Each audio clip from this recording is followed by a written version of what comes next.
if you ever went to Donnybrook in Ireland and you'd ask the townspeople there, what did you think about Fergus Farelly? Well, the majority of them would look and smile and say, Fergus, he's such a nice man. He's such a kind man. If you would ask Finoola, one of the fairest people in town, she would say, oh yes, Fergus Farelly is such a nice man. He's such a kind man. But he's also a looker. You see, he has this jet black hair and these deep sea blue eyes. And he's such a nice and hard worker too. I like to wave hello to him as I'm walking along. He works so hard. Now, if you would ask Seamus Cassidy what he thought of him, you go, ho, ho, ho. Oh, that little runt then. Oh, I'd like to have a go at him. I like to see him in the town square, and I'd love to say, hey, Fergus, I was looking underneath the rainbow, but I didn't see you underneath it.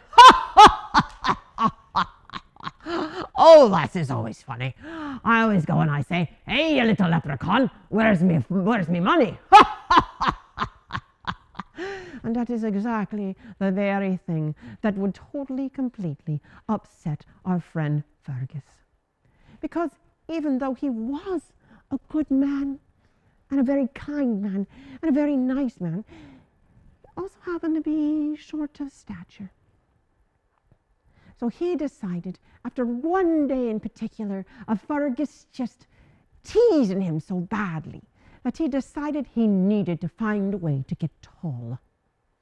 He wanted to be the biggest man in town, but he was already a grown man.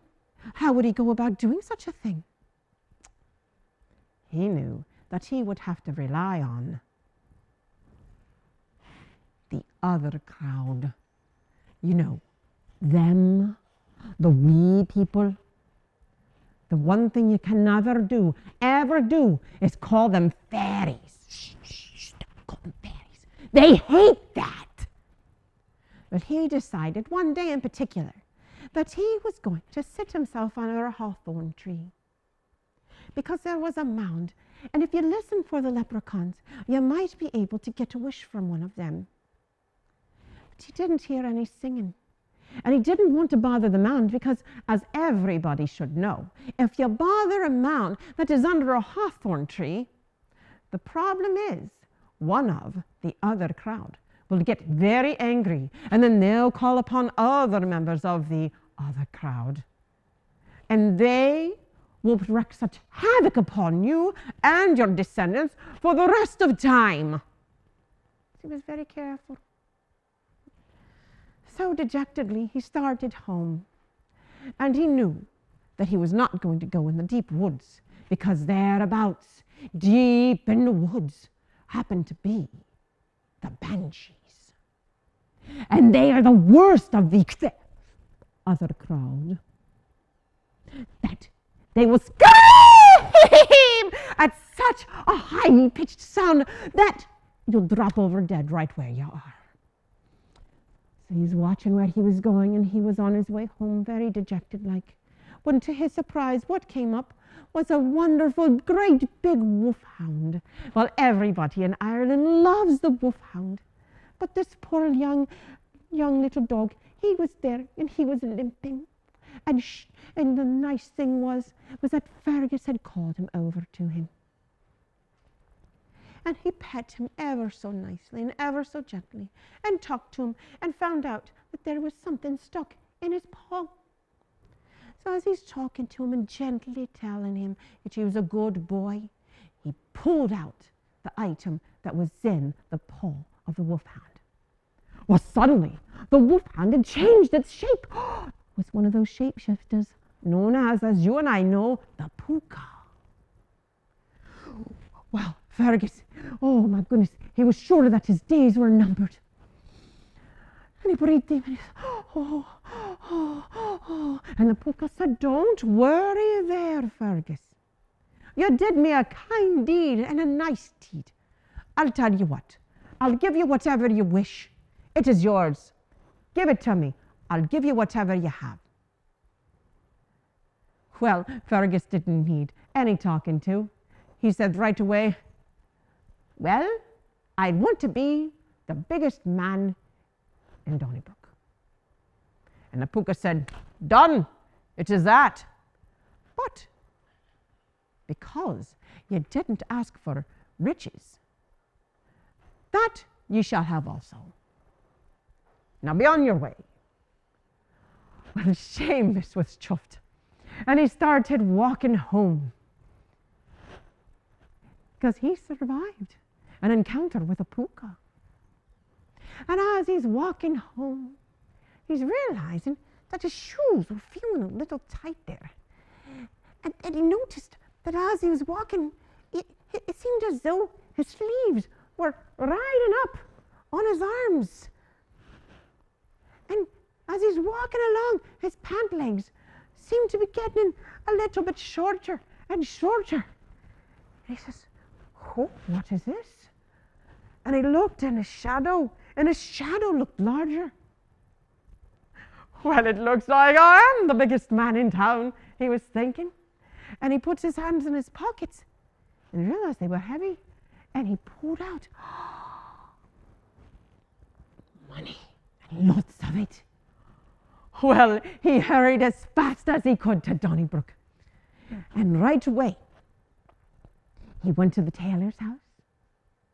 And he also went to the shoe man, because the shoe man had to make him a pair of shoes, because on his way home he realized that his feet were getting too big for his shoes, and so he dropped them off at a hawthorn tree. He thought he saw a mound, but he thought better of it, and he just kept going on his way. He actually had put a hole in his shoes. His feet had gotten so big.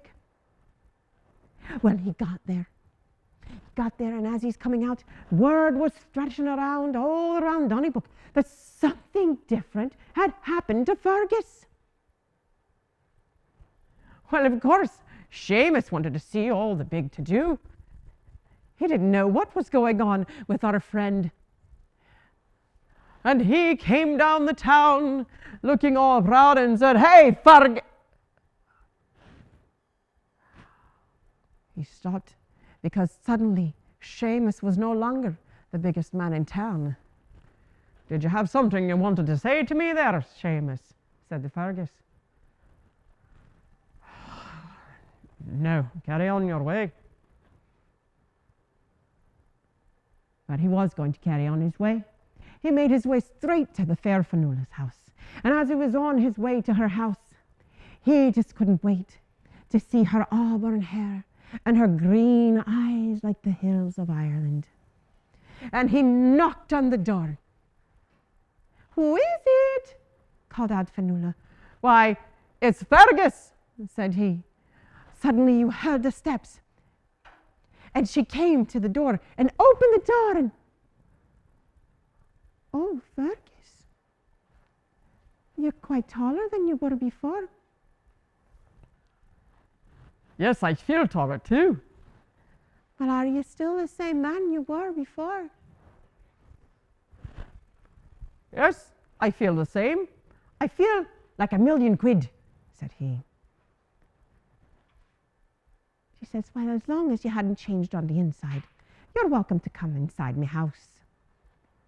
Well, he made his way straight to Finoola's father, and he said, I would like to hand of Finoola as my fair bride. And right away, Finoola's father said, well, I've always liked you, Fergus. So, yes, you may be the husband of my fair Finoola. So, what happened was they made the announcements, and 30 days from that day set, they were going to be wed. Well, Fergus was happy the day he got wed. He had put on his best outfit. He had on his suit, and he was ready to go. As he's walking along, suddenly he saw somebody along the side of the road crying. A little old lady that was sitting there crying. And he said, oh, mother, what is going on? Oh, Fergus, my only son has passed, and I have no money anymore. I have no way to have any money to help survive, said she. Oh, Mother, here, let me reach in here. You take this. This will help you survive the rest of your days. Oh, thank you, Fergus, thank you, said she.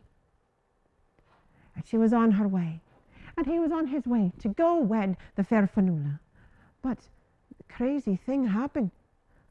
He suddenly felt as though the sleeves of his outfit were a little bit more, well, should we say, longer.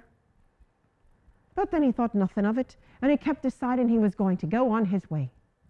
Well, wouldn't you know, as he was heading up over the bridge, there was a little man, a poor little lad, and he was sitting there crying. And he said, "Young lad, what is ever wrong?"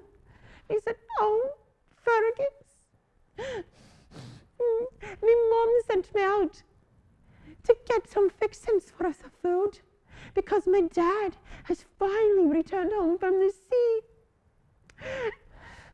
And Seamus knocked me down, and the only amount of money I had went through the crevice, and it's down there, and I can't retrieve it." Well, of course, Fergus's heart was touched, and he reached down deep into his pocket, and he said, "There you go, and buy your mum a present while you're at it." "Oh, Fergus, you're such a nice man. You're such a kind man, Fergus." They went off on their ways. But again, it seemed as though Fergus's pants were a little bit longer. And he was getting quite alarmed. But on the way to the church, he kept seeing this person in need and that person in need. And he just kept reaching in his pockets, and he kept getting them more things. He just kept giving his money away. But by the time he made it to the church, he looked like he was a little boy in his father's outfit. And he stood there at the church. He decided that he was going to walk away, when suddenly the door swings open, and there's Finoola. And she wrapped her arms around him and looked him square in the eye, because now they were at the same height. And she said, "Were you going to leave me standing at the altar there, Fergus Farelly? How could you love me when I'm the shortest and I'm the smallest man in town?" said Fergus. Well, Finoola said, "Oh, you silly man, you. Don't you realize that it's not the size and stature that matters to me, but it's the size of your heart that counts the most. Now come in and get me wed." So Fergus and Finoola were wed that day, and they were most happy indeed. And as they were making their way back to Fergus's house, what should they see outside of the door but a nice brand new pair of shoes. It looked surprisingly like Fergus's old shoes that he had left back at that hawthorn tree, way back when he had gained all that stature. And inside was a wonderful amount of money, and they bought a new plow, and they offered to help whomever was in need. Now, some would say yes, Fergus was a very short man, but because he was a kind man, and a dear man, and a wonderful man, it turned out that in all reality, Fergus Farelly was the biggest man in town.